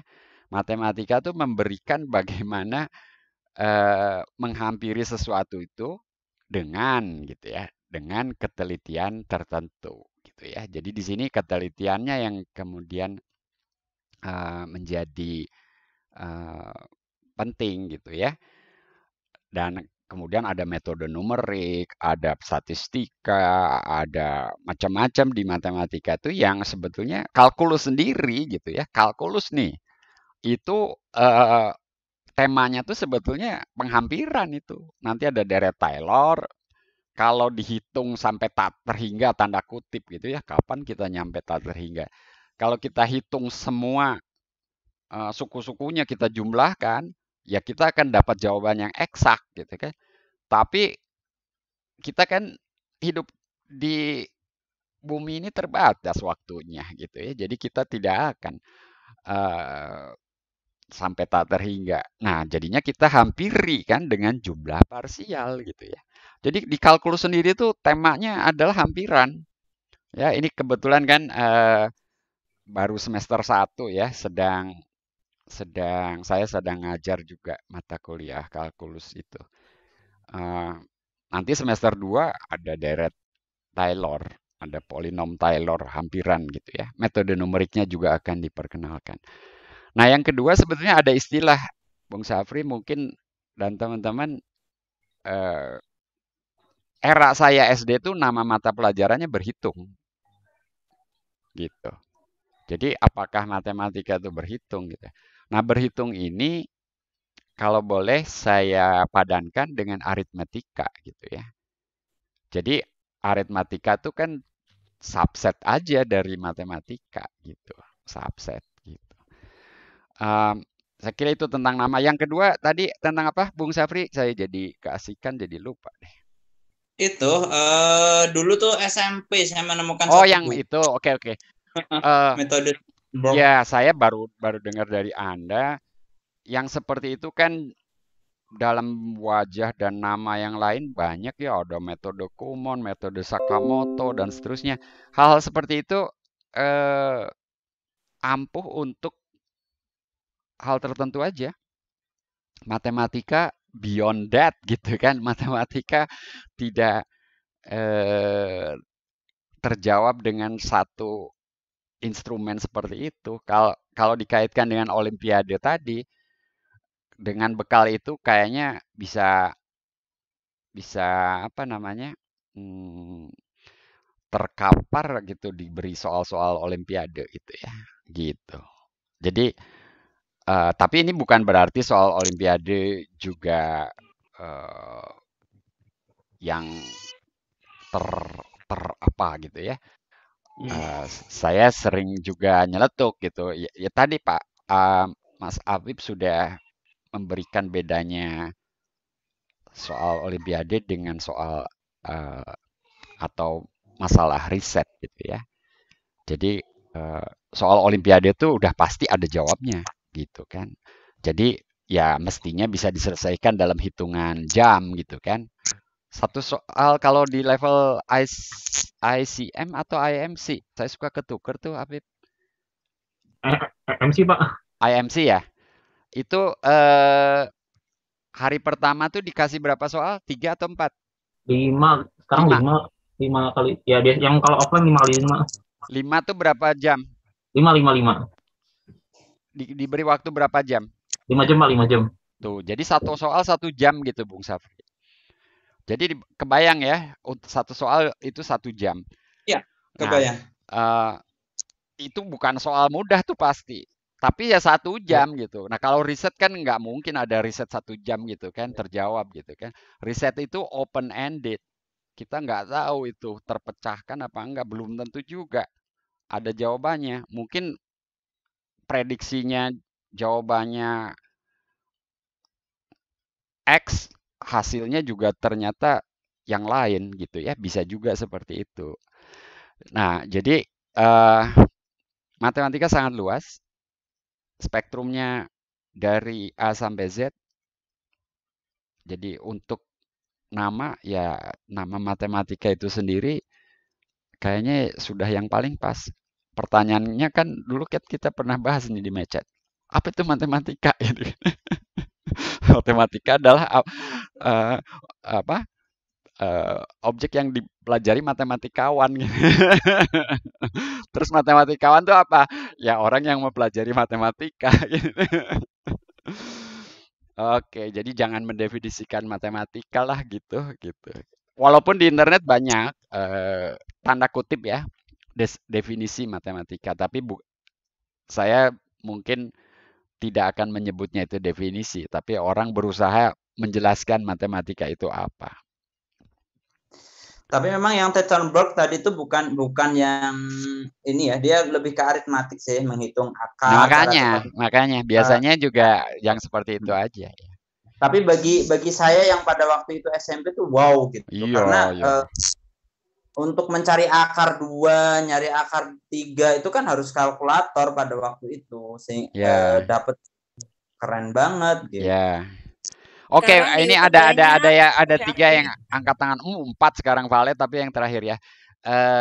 Kalau nggak salah Zoom ini mengurutkan nih, tapi saya udah nggak yakin juga nih. Laras dulu deh, yang belum. Mas Firdaus sama Afif sebentar ya. Laras, silakan Laras. Iya Pak. Vale terakhir Pertanyaan saya sederhana sih Pak. Menurut Bapak, Sumpoa itu masih relevan nggak zaman sekarang? Atau mending anak-anak tuh langsung dikasih kalkulator aja? Oke. Konteksnya buat anak-anak sekolah. Iya. Kalau buat anak-anak sekolah, saya nggak tahu juga nih. Saya nggak berani bilang iya tidak ya untuk soal ini ya. Tapi bayangkan anak SD. kalau terlalu cepat diberi kalkulator, dia nggak akan belajar itu. Jadi sebaiknya memang disembunyikan dulu itu kalkulator. Pada waktunya nanti diberikan. Nah, di awal kan di sekolah tuh anak-anak tuh kan masih tahap berpikir konkret. Jadi perlu objek-objek konkret. Ya. Nah, justru terlalu dini bermain dengan notasi, artinya objek abstrak. Bilangan tuh kan notasi bilangan gitu yang anak-anak kenal. Tanpa objek konkretnya itu nggak bagus juga. Nah, sempoa tuh objek konkret gitu lah. Jadi kalau menurut saya relevan ini, kata relevan kan selalu dikaitkan dengan kebutuhan ya. Jadi kalau menurut saya sempoa atau alat yang setara artinya bisa jadi kalau zaman saya batang lidi gitu kan. Atau kelereng gitu ya. Nah, kalau atau bisa batang lidi bagus sebetulnya ya, karena 10 tuh nanti diikat pakai karet jadi kumpulan batang lidi, tapi kemudian guru bisa oke, daripada saya ikat 10 batang lidi, saya ganti dia dengan sebuah misalnya stick bekas es krim gitu ya, yang nilainya sama dengan 10, yang setara dengan 10. Lalu batang lidinya dipakai lagi untuk satuan gitu kan. Misalnya gitu ya, setelah anak-anak nangkep, oke 10 diikat gitu ya. Nah, ini untuk nilai tempat kan dan seterusnya. Nah, sempoa kan berperan seperti itu kan. Walaupun dia mungkin basisnya nggak seperti bilangan desimal, tapi kurang lebih mirip, ada peran seperti itu. Jadi jawaban saya sih, jangan dibuang. Itu bermanfaat. Cuman gurunya harus pinter-pinter juga menggunakannya. Jadi sempoa saya jangan dibuang ya Pak? Ya jangan. Oh punya? Punya, saya masih simpan dari saya SD. Kalau mau dibuang ya buat saya. Oh nggak mau Pak, masih bagus sempoa saya. Oke Laras. Mas Firdaus. Terima kasih Prof. Hendra. Ini Prof, tadi Prof. Hendra sempat menyebut David Hilbert. Saya jadi teringat ke masalah ke-6 Hilbert, Pak. Hilbert problem. Wah keren, saya malah nggak hafal tuh masalahnya. Karena ini Pak, Hilbert di situ menggagas bahwa ini mengaksiomatisasi hukum-hukum fisika. Jadi fisika itu mau diaksiomatisasi seperti itu. Nah itu saya penasaran kalau pandangannya Pak Hendra sendiri bagaimana? Soalnya kan fisika itu kan mengenai alam begitu, tentang gejala-gejala atau fenomena alam. Sedangkan Hilbert di sini mau mengaksiomatisasi fisika seperti itu. Kemudian satu dulu aja Mas, ini banyak yang bertanya, itu aja dulu ya. Oh masih terkait Pak. Oke. Iya, maksudnya sebetulnya aksioma itu bisa direvisi enggak Pak Hendra? Maksudnya pernah enggak dalam matematika itu aksioma itu berubah begitu? Kan aksioma itu tidak bisa dibuktikan. Apa namanya? Tidak membutuhkan pembuktian begitu. Terima kasih Pak Hendra. Iya. Saya nggak berani sebetulnya nyebrang ya. Pak Theo juga nggak akan berani nyebrang ke bidang lain. Tetapi saya cuma di rak buku saya cuma punya 2 buku Isaac Newton, Principia dan Optik ya. Nah, kalau saya buka buku Optik karangan Newton itu memang aksiomatis tuh gitu ya. Jadi ada barangkali warisan dari generasi Newton itu, dan kita sangat wajar ya, Newton waktu itu masih terpengaruh dengan Euclid dan seterusnya gitu ya, karena buku Euclid yang pernah kita bahas kemarin di Medchat itu juga itu baru abad belasan gitu di Eropa dipelajari kembali gitu ya. Kan Eropa mengalami masa gelapnya cukup lama gitu ya. Jadi Euclid itu menjadi ini juga gitu, pola berpikir gitu kan. Makanya fisika ya waktu itu barangkali belum disebut fisika juga. Newton tuh pokoknya ingin mempelajari cahaya lah gitu ya, optik gitu. Lalu dia mulai juga dengan aksioma cahaya adalah gitu kan dan seterusnya. Jadi kalau sekarang masih ada ya saya bisa memahami, tapi kalau semua diaksiomatisasi saya kira enggak juga lah, enggak juga. Saya kira hanya bidang fisika tertentu. Anda juga jangan generalisasi loh gitu kan. Jadi tidak, saya kira tidak seperti itu dan kalau yang masih ada ya wajar-wajar saja kan gitu. Nah, apakah kemudian aksioma bisa berubah? Ya menurut saya bisa karena untuk teori himpunan contohnya dengan sistem aksioma atau postulat yang ada itu dikaitkan dengan hipotesis kontinum. Nah, siapa yang sudah pernah dengar kan?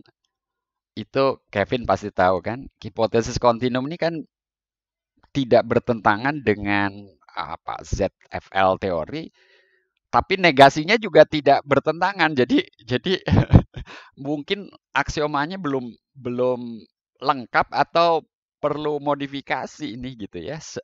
Kan nggak boleh ada sistem aksioma, bukan nggak boleh. Kalau ada sistem aksioma yang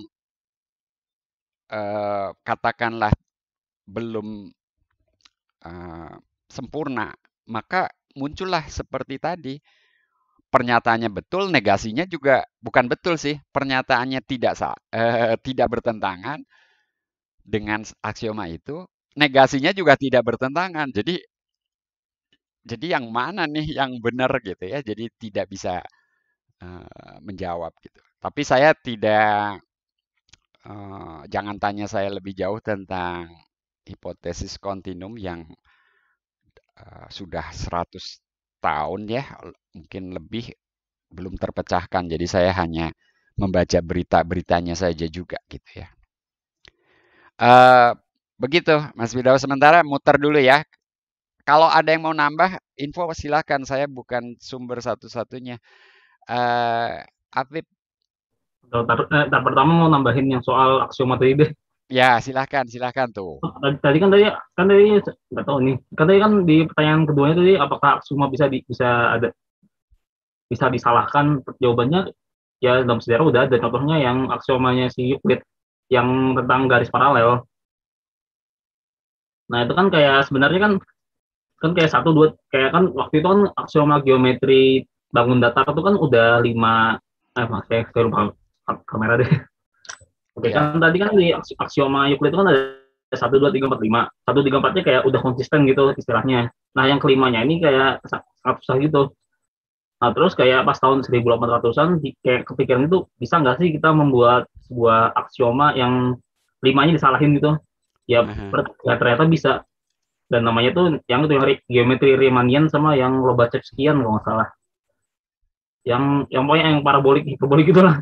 Iya, tapi bukan disalahkan mungkin Pip. Tapi dihadirkan sistem aksioma alternatif. Nah itu maksud saya kayak bahasa kasarnya disalahkan, teman kayak lebih ke bangun sistem baru lah. Geometri baru gitu. Nah, iya.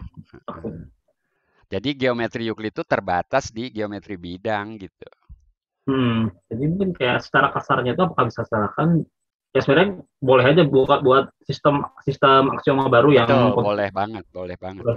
Cuman ya asalkan sistemnya konsisten ya nggak masalah. Ya, jadi sebuah sistem itu nantinya dia punya universe sendiri gitu. Jadi artinya objek-objek yang patuh tunduk pada sistem itu nantinya ada tersendiri gitu ya, gitu. Nah, sebetulnya kemudian pertanyaan kan menjadi menarik nih. Kalau di fisika kan ingin theory of everything itu ingin ada sejumlah hukum yang kemudian berbagai fenomena alam tuh tunduk pada himpunan hukum ini kan gitu ya.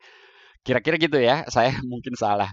Nah, demikian juga di matematik gitu, Tapi kita udah punya apanya Hilbert itu waktu itu konjektur yang kemudian disangkal oleh Gödel kan gitu. Jadi tidak akan ada sistem yang lengkap karena setiap sistem nantinya akan ada objek di luar sistem itulah kira-kira gitu.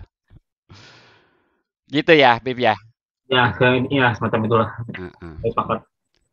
Vale udah ngangkat tangan nih. Oke, jadi ke pertanyaan pribadi aja kalau gitu. Oh, Afif mau bertanya. Kan tadi kan baru tanggapan tadi. Oh iya, ada pertanyaannya juga. Oke. Ya, kayak ini mungkin balik ke tadi yang pas yang cerita ketemu yang kenapa Matem di awal kan. Nah, itu kan tadi kan sudah sampai ke F3. Nah, terus gimana waktu itu gimana sih ceritanya Bapak bisa ketemu sama topik riset Bapak yang sekarang? Terserah yang mana aja lah. Oke. Ya udah gitu. Oke. Ini riwayat penelitian saya ya. Nah, riwayat penelitian saya itu udah saya bukukan juga, Pip, di buku topik dalam analisis Fourier dan analisis fungsional. Kamu udah punya belum bukunya?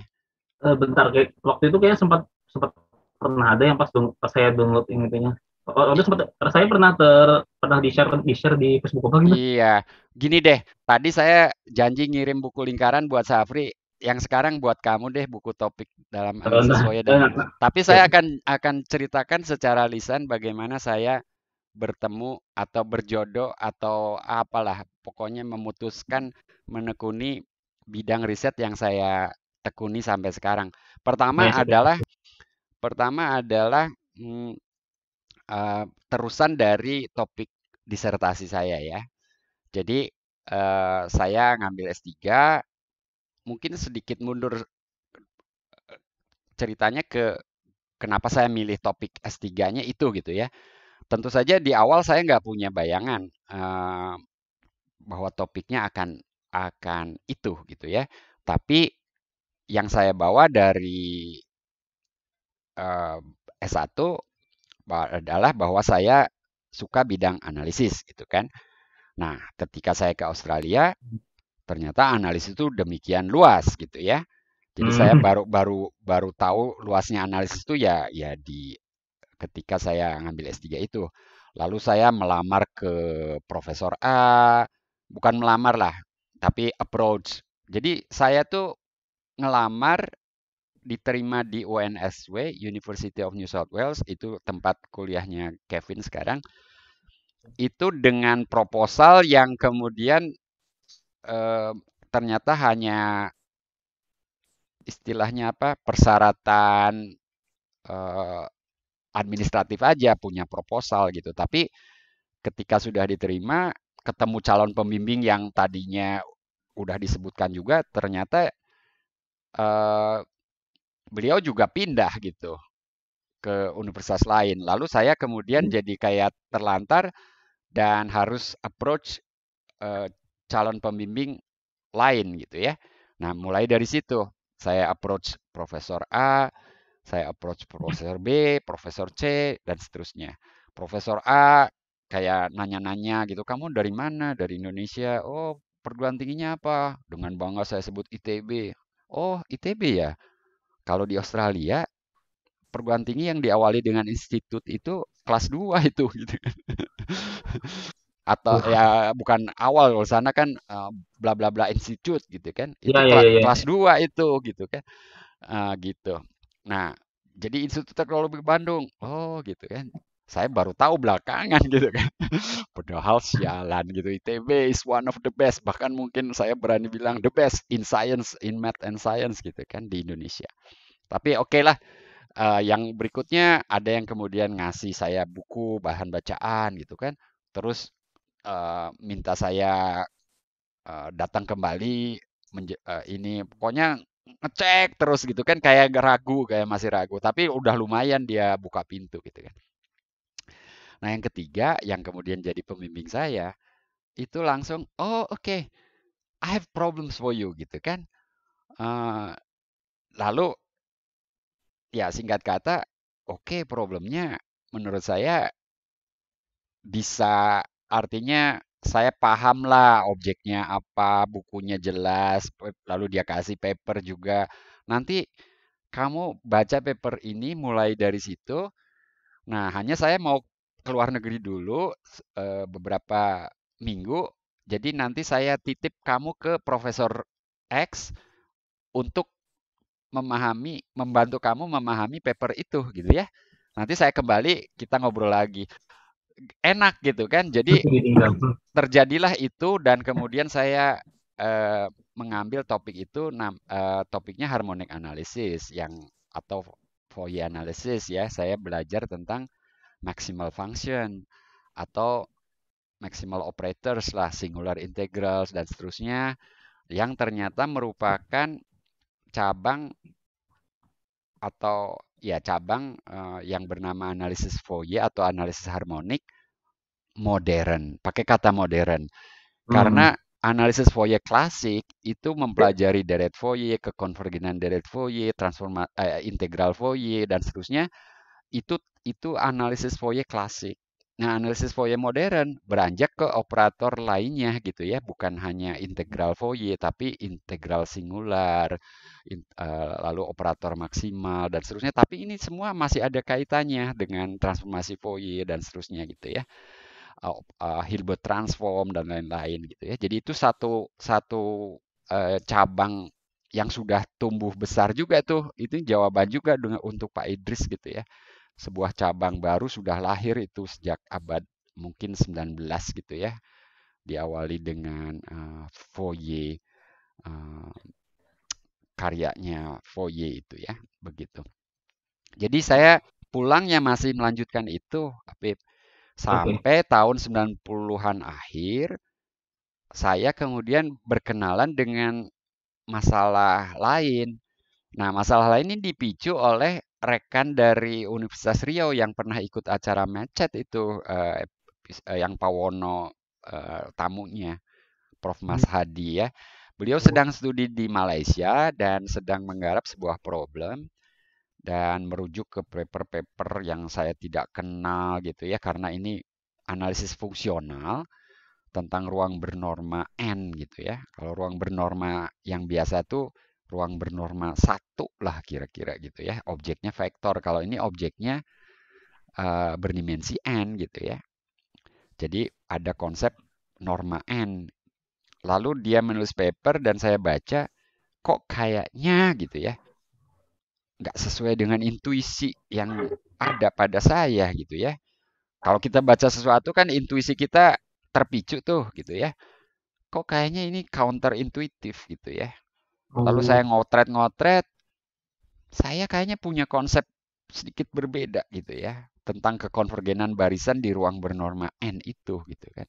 Mulailah saya ngotret, mulai dengan ketaksaman segitiganya dan seterusnya, menghasilkan temuan-temuan kecil yang waktu itu bisa ketaksaman segitiganya aja saya buktikan berhalaman-halaman. Belakangan saya bisa buktikan dalam 1 halaman saja gitu, mungkin nggak habis juga setengah halaman. Tapi intinya saya berkenalan dengan objek itu, saya tertarik, saya kemudian sempat mendapat semacam postdoc lah ya, atau fellowship kembali ke UNSW 1 tahun. Saya bawa itu problem itu, diokekan aja oleh profesor yang mantan pembimbing saya gitu ya. Ya silahkan kalau kamu tertarik, kamu kerjakan itu juga gitu ya, sambil melanjutkan bidang yang lanjutan disertasi saya gitu ya. Jadi saya udah mulai itu punya dua garapan. Dan sampai sekarang saya boleh dikatakan hanya menekuni 2 itu. Walaupun kalau Habib cek daftar publikasi saya, ada 1-2 paper saya tentang teori interpolasi, ada paper saya tentang ketaksamaan anu gitu ya. Ada paper saya tentang teorema dasar aritmatika gitu ya. Yang itu cuma istilahnya ini saya, sambilan saya. Saya punya juga hasil tanda kutip ya, hasil penelitian dalam teori graf. Kemarin saya obrolkan dengan Rubio ya. Rupanya itu menarik juga tuh kalau dilanjutkan sebetulnya. Jadi saya punya hasil kotretan lah tentang graf yang sama dengan komplemennya gitu ya. Saya bisa mendapatkan himpunan graf yang sama dengan komplemennya untuk graf berorde 4, 5, 8, dan 9. Itu kan sangat sedikit gitu hasil itu ya, karena kalau dilanjutkan yang orde 12, 13, jadi ordenya harus mungkin istilahnya gitu ya, banyak titiknya itu 4K atau 4K plus 1 gitu ya, itu syarat perlunya dari sisi ordenya. Ternyata yang orde 8 atau 9 pun mungkin masih menyisakan artinya ya graf yang saya dapatkan tuh belum semuanya gitu ya. Karena metode saya ternyata hanya menghasilkan sebagian menurut Rugio anak saya yang langsung cari di literatur, ternyata banyak juga tuh yang sudah attack itu gitu ya. Tapi di literatur yang didapatkan juga ada statement bahwa belum ada apa istilahnya characterization for this problem gitu ya. Jadi graf yang sama dengan komplemennya tuh jika dan hanya jika apa sih gitu ya. Jadi karakterisasi itu kan gitu ya, mendapatkan syarat perlu dan cukup gitu ya. Gitu. Kalau kamu tertarik bisa attack itu problem itu. Gitu, Pip. Tapi bidang yang besar yang saya tekuni itu ya masuk ke dalam ranah analisis Fourier, tapi lebih spesifik lagi tentang operator integral fraksional, dan kemudian kalau dari sisi ruangnya ya ruang Lebesgue itu sudah ruang Lebesgue mah istilahnya titik tolaknya aja. Jadi selalu berangkat dari sifat operator itu di ruang Lebesgue. Tapi kemudian saya selalu membawanya ke ruang yang menjadi objek saya itu ruang Moret gitu ya. Tapi ruang Moret ini kemudian ada ruang Moret di perumum, ruang Moret kecil, ruang Moret lokal, ruang Moret vanishing, dan seterusnya gitu. Kevin aja pernah mencicipi ini gitu ya.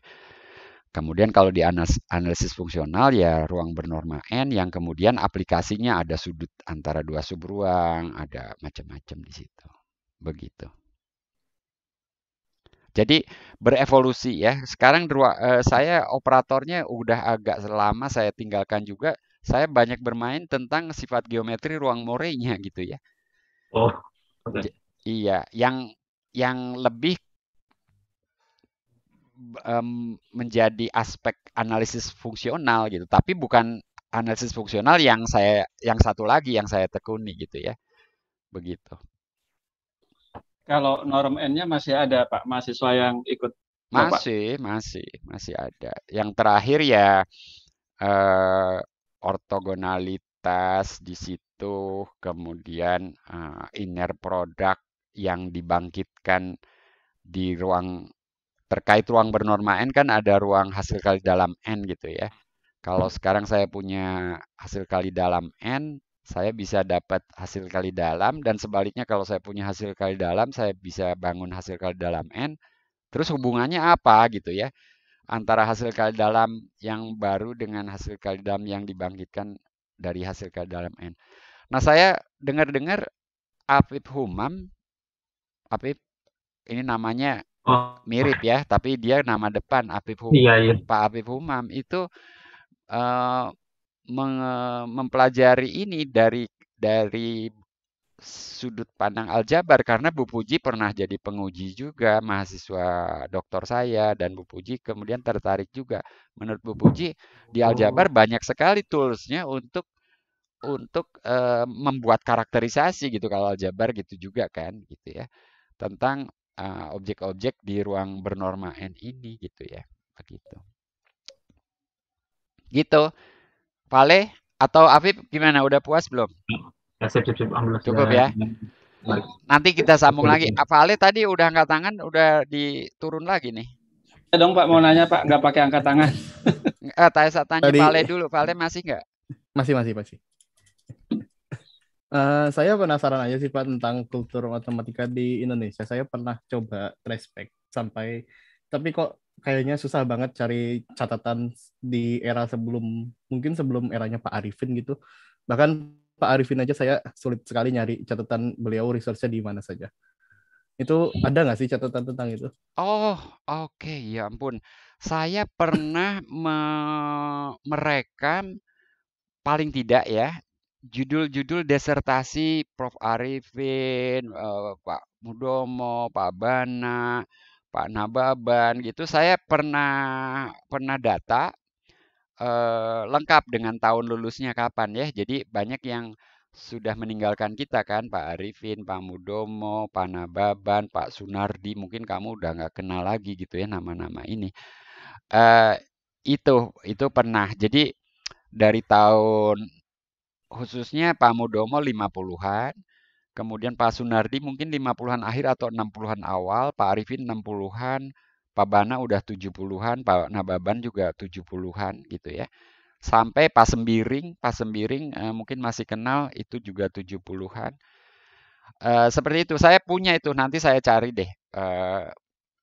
Saya ini kan di mana gitu ya. Itu ada di bermatematika.net, Pak. Saya pernah tuliskan ya? Iya, ini ada saya cari. Ya ampun, syukur Pak Anwar, terima kasih. Saya pernah mengabadikannya di blog saya ya. Oke. Oke. Mungkin kalau disertasi itu kan kayak baru titik Iya awalnya betul. Kalau karir paper nggak research banyak. seseorang. Paper nggak ada ya? Nggak. Nggak ada Paper catatan gitu. pertama matematika, saya bisa garansi itu paper Pak Mudomo. Tahun berapa itu, Pak? 60 sekian tentang Pettis 60. integral dan Radon-Nikodym theorem gitu. Teorema Radon-Nikodym. Judulnya Radon integral atau apa? Pak Anwar bisa cek. Iya sudah ketemu. Kalau Pak Mudomo ya. Tapi papernya di bawah judul-judul disertasi itu mungkin saya tuliskan paper pertama. Nah, kalau Samratulangi itu doktor matematika fisika, mathematical physics, fisika. Ya bisa dianggap doktor matematika dari Universitas Swiss. Tapi kalau baca-baca apa namanya detailnya itu ada beberapa yang informasinya masih kabur gitu ya. Gitu. Tapi dia setahu saya juga tidak menulis paper karena setelah itu juga dia pulang menjadi politisi ya ke Indonesia. Ya ada ya paper Pak Mudomo ya? Ada. Ada. Itu sudah saya share linknya di ya, judulnya saya nemu link ke papernya. Judulnya apa? Saya nggak. Radon-Nikodym theorems for the Bochner and Pettis integrals. Ya, jadi masuknya ke analisis klasik itu kalaupun dikaitkan dengan bidang teori integral mungkin terkait, dan teori integral itu berkembangnya di Indonesia ini di UGM ya. Di UGM, teori integral. Jadi Pettis integral, Peron integral, apalagi integral. Jadi integral bukan hanya integral Riemann atau integral Lebesgue gitu ya. Begitu. Tapi integral Riemann itu ada generalized Riemann integral yang lebih umum daripada Lebesgue integral. Itu menarik juga sebetulnya sebagai wawasan. Ini saya mau menjawab pertanyaan di YouTube ya. Nanti boleh teman-teman menambahkan info atau pertanyaan lanjutannya. Ini dari Selvi Ekaryani. Halo Selvi, apa kabar? Putranya udah besar ya. Dia bertanya, saya nih suka pakai istilah hantu gitu. Apakah istilah ini filosofis? Waduh, boleh sharing tentang inikah? Keindahan seperti apa yang Pak Hendra lihat? Ya, saya sering pakai istilah matematika itu ibarat hantu. Sebetulnya awalnya dari kegundah-gulanaan saya juga gitu ya. Kalau udah riset matematika itu kan kita ibaratnya udah masuk ke hutan matematika, kembali ke kota itu kan kita ingin bercerita apa yang saya temukan di hutan kan gitu ya. Ini saya nggak pakai istilah hantu lah. Tapi orang yang belum pernah masuk ke hutan itu kan cuman ngelihat Pak Hendra ini bawa buah apa sih gitu kan, nggak ngerti kan gitu kan. Saya cerita wah buah itu manis, apa bentuknya menarik dan seterusnya. Tapi saya nggak bawa, saya cuman cerita aja gitu ya. Ya orang paling bisa, oh begitu ya Pak, oh ya ya udah kembali lagi dia. Saya sih lebih suka mangga katanya, gitu kan, gitu. Ibaratnya gitulah. Jadi hantu itu ibaratnya dunia matematika itu pertama memang dunia abstrak ya, jadi nggak selalu ada objek fisisnya. Itu ini maksudnya gaib gitu ya dalam bahasa Arab gitu ya, gaib. Jadi memang nggak ada objek fisisnya. Nah, tapi bagi matematikawan, walaupun gaib itu kan kayak udah akrab betul, jadi kayak konkret gitu. Bilangan real tuh bagi saya udah konkret betul itu. Tapi kalau saya cerita kepada Anda juga kan tentang pi tadi, ini Pak Hendra ini ngomong apa sih gitu kan? Gitu. Jadi untuk bisa sama-sama mengapresiasi obrolan di matematika itu kita idealnya pernah sama-sama ke hutan itu gitu loh. Lalu kita pulang ke kota tuh bernostalgia. Ingat nggak kamu waktu di hutan itu? Kita ketemu ini. Iya, wah, iya ya asik ya. Coba kalau kita ke sana lagi. Kan ibaratnya gitu kan? Gitu. Yuk kita ke sana lagi yuk. Ayo gitu kan. Bareng-bareng gitu. Nah, sekarang saya mau ngajak orang gitu yang belum pernah ke hutan. Di hutan itu menarik. Ada satu dua yang tertarik. Itulah yang kemudian seperti Vale gitu kan. Vale ini sedang ini nih, sedang merambah di hutan matematika gitu kan. Tapi belum tentu dia ketemu buah yang saya ceritakan tadi. Ya nggak apa-apa juga. Ternyata Vale menemukan buah lain gitu kan. Ini pakai analogi lain ya, Selfie. Jadi hantu itu sebetulnya analogi aja. Mungkin ada analogi lain yang lebih tepat. Ya hutan tadi contoh analogi juga gitu kan. Ibaratnya hutan ini tidak semua orang pernah ke hutan itu gitu. Tapi banyak yang sudah pernah ke hutan itu dan walaupun sedang di kota sesama alumni hutan ini gitu ya. Itu kalau ngobrol apa yang ada di hutan itu nyambung banget gitu kan. Nyambung banget gitu. Kemudian ada orang lain nguping, apa sih yang kamu ceritain? Oh, kita cerita ini. Oh, ini objeknya ada di hutan itu. Tertarik, itulah Vale, Afif gitu ya, Laras gitu, Kevin gitu ya. Mudah-mudahan mereka ketemu buah tadi. Kalau tidak pun nggak apa-apa, karena buah itu mungkin udah ini juga, udah jadi museum lah. Pohonnya tinggal diabadikan di hutan itu ternyata ada museum juga gitu. Museum pohon yang sudah punah gitu. Ibaratnya gitu. Tapi diabadikan sehingga sifat buah itu tuh bisa dipelajari juga gitu ya. Nah, tapi ternyata Vale masuk ke sudut lain di hutan itu ketemu ada buah lain. Ya, buah kan berevolusi juga gitu sebagai ini analogi loh ya.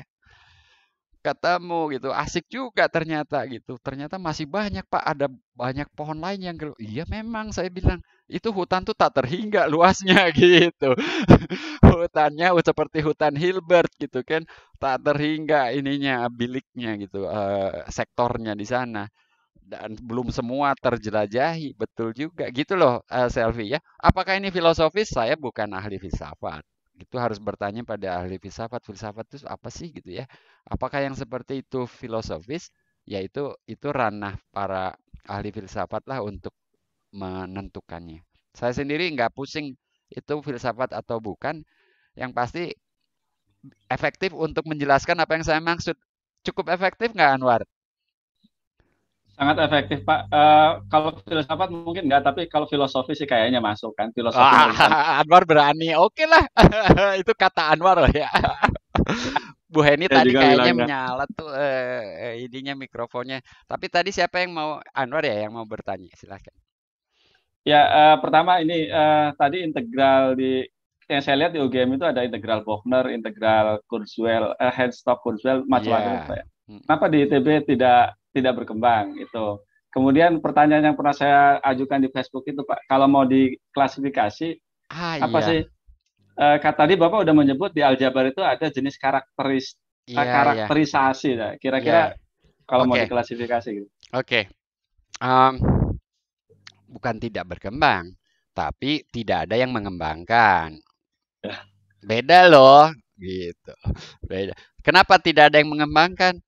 Ya kita punya kebun sendiri yang harus dirawat, ya kan? Gitu. Jadi bagus juga istilahnya berbagi tugas. Karena matematika demikian luas dan kalau digabungkan, ini pakai analog bahasa himpunan, di UGM yang dikerjakan ini, di ITB yang dikerjakan itu, di UI yang dikerjakan apa gitu ya, di tempat lain apalagi. Kalau digabungkan itu ternyata juga belum menghabiskan semua cabang matematika yang ada. Kita nggak ada ahli teori bilangan, Pak Anwar.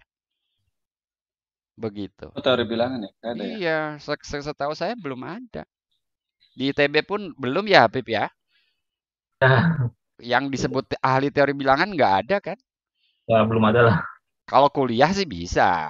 Kuliah sih bisa. Tapi riset dalam teori bilangan nggak ada.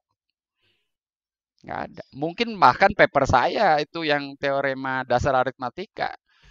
Yang berapa halaman itu? Iya, tapi itu mah aduh cuman paper iseng itu mah belum tentu juga paper itu dibaca orang gitu ya. Tapi ahli teori bilangan dari kita belum ada yang dulu pernah ditanya Mas Firdaus juga tentang bilangan prima. Siapa sih yang meneliti gitu ya. Nah, itu teori bilangan tuh arahnya ke sana banyak ya sekarang ya tentang bilangan prima gitu ya. Begitu. Lalu yang kedua, ini saya harus cari dulu, Pak Anwar. Saya akan searching dulu ya. Ini saya tuh punya koleksi ini lama, apa namanya, file-file lama yang, nah ini kelihatan di YouTube deh. Malu saya filenya apa aja, ada file drone ini. Slide. Nah, saya tuh pernah penelitian dalam matematika. Oke ya. Mungkin sebagian ada di situ ya. Oke. Saya akan share ya. Cepet aja ini, saya nggak mau ceramah di sini.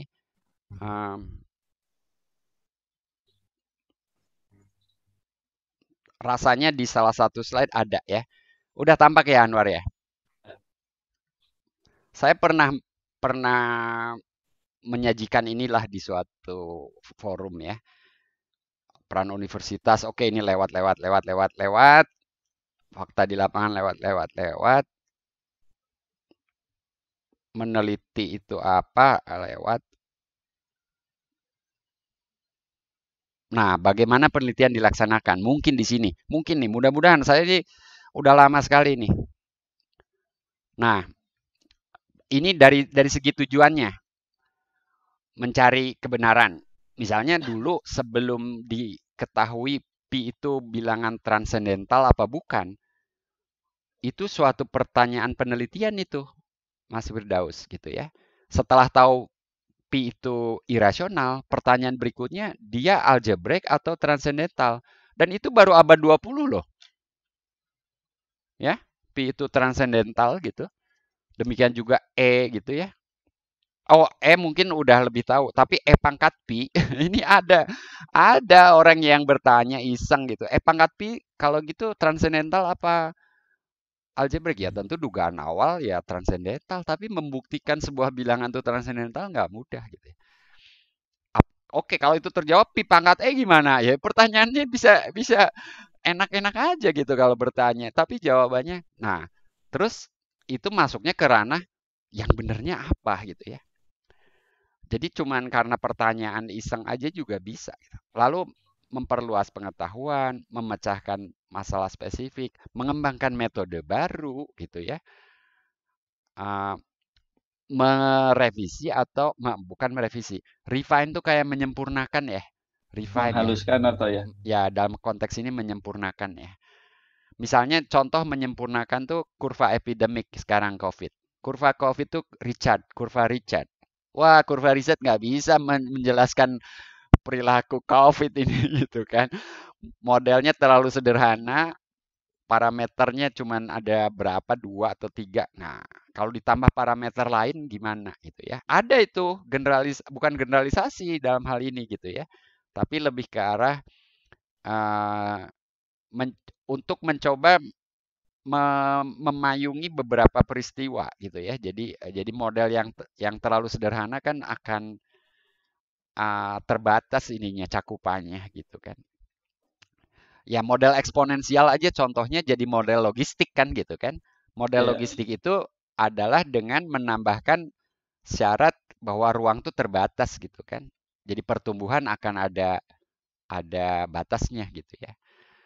Nah, kemudian membandingkan atau mengaitkan dua metode atau hasil atau model dan seterusnya gitu Pak Anwar. Jadi dari sini kebayang juga sih penelitian itu ya mirip dengan kata-kata yang Pak Anwar sampaikan di Facebook itu. Saya kira kalau kegiatannya sendiri kan itu, tapi itu yang saya tulis Pak Anwar. Saya tidak mencakup seperti apa Anda klasifikasi, karakterisasi, generalisasi aja yang tadi saya tulis ya. Tapi saya kira kalau ETC-nya itu dan seterusnya itu karakterisasi, klasifikasi, mencari syarat cukup, syarat perlu dan seterusnya gitu kan. Mencari contoh penyangkal juga kadang-kadang bisa menjadi sebuah problem riset yang nggak selesai 5 tahun gitu ya, bisa itu. Tapi contoh penyangkal menghancurkan jadinya, Pak. Menghancurkan konjektur ya. Betul, jadi konjektur tuh kan masih 50-50 kan. Iya, betul. Jadi kadang kita nggak bisa membuktikan pindah kita ke mencari contoh penyangkal. Nggak bisa juga. Kayaknya ini memang betul, tapi gimana ya buktinya? Pindah kita ke upaya mencari bukti. Di tengah jalan ada sesuatu yang harusnya dipenuhi, tapi kita tidak bisa buktikan. Kita nyari contoh penyangkal yang tidak memenuhi itu gitu ya. Susah juga gitu ya. Tapi kadang-kadang di tengah jalan kita dapat hasil sampingan gitu ya. Makanya nanti ada almost Ramsey number gitu kan misalnya gitu kan. Oke, waduh seru juga ya ini Matkora ini. Ini tadi saya telat gabung karena ada misi pelatihan tadi jadi saya ingat itu selesai aduh ya lupa. Iya, di YouTube ada yang bertanya lagi mengenai deret Fibonacci dan golden ratio. Kira-kira apakah hal tersebut dapat digunakan dalam melakukan estimasi sumber daya mineral? Waduh, nggak berani saya jawab itu. Misalnya menghitung sumber daya batu bara, wah nggak berani saya jawab itu. Saya jawab itu nggak berani, tapi, nah ada tapi selalu. Secara umum banyak metode matematika, tools matematika yang dipakai dalam persoalan nyata seperti estimasi sumber daya mineral. Sejauh yang saya ketahui di situ fraktal dipakai ya. Konsep fraktal dipakai. Bahkan ada Profesor Dodi Abdasah menggunakan teori fraktal itu untuk mencari sumber, khususnya mungkin minyak sih ya, yang gini. Jadi kalau kita punya titik sumber minyak, kita sedot kan, habis nggak tuh setelah disedot sekian tahun itu? Ya belum tentu habis lah gitu kan. Masih ada sisa, tapi sisanya tuh boleh dibilang sudah mungkin tinggal berapa persen dari cadangan awal gitu ya. Tapi sebetulnya kalau dikumpulkan sisa-sisa ini, karena sekarang kan sumber daya fosil ini menjadi udah tipis ya. Orang sudah beralih ke yang lain atau tadi yang sisa-sisa ini diambil juga, hanya perlu teknik atau ya mungkin perhitungan terlebih dahulu sebelum kita bor atau kita ciptakan alat untuk menyedotnya. Pasti alat untuk menyedotnya kan bukan alat yang sama untuk menyedot yang mudah gitu kan. Begitu. Dan jadi tidak murah juga. Iya, pastinya tidak murah juga. Jadi ada hitung-hitungan. Nah, hitung-hitungannya dan konsepnya dan sebenarnya di situ matematika bisa berperan juga, tapi tidak 100% matematika lah gitu ya, fraktal dan nah saya nggak tahu kalau dari Fibonacci golden ratio gitu ya. Eh, saya nggak berani jawab itu. Ya, saya tidak akan menjawab sesuatu yang saya tidak tahu. Tapi kalau saya pernah baca, saya hanya bisa bilang saya pernah baca juga gitu ya, itu gitu ya dan seterusnya.